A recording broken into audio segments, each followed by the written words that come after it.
Yang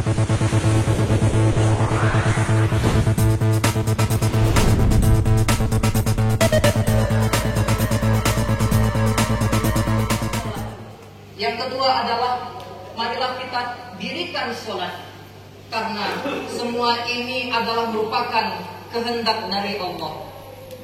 Iya benar, kita disuruh emang berusaha untuk terus melakukan ikhtiar, tapi kita jangan lupa, jangan sombong menjadi manusia bahwa semua itu adalah atas izin Allah. Kalau Allah berkata engkau menjadi anggota Polri, kalaupun tidak, kata Allah, maka ya tidak.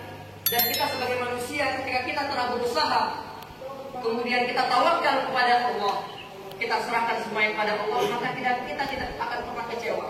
Kita yakin bahwa Allah lebih besar untuk bisa membantu kita. Tindakan dari komandan, jangan lupa pun berbalik dimanapun kita berzikir, kecuali di tempat-tempat yang memang dilarang untuk berzikir. Di antara zikir itu bisa yang kita ketahui kalimat-kalimat thayyibah, subhanallah walhamdulillah wala ilaha illallah wallahu akbar. Ilusi-ilusi capek-capek yang ada di kaki kita itu, yang kita merasa capek itu nanti akan capek.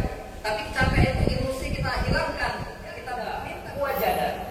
Barang siapa yang bersungguh-sungguh, maka ia akan mendapatkan di langit.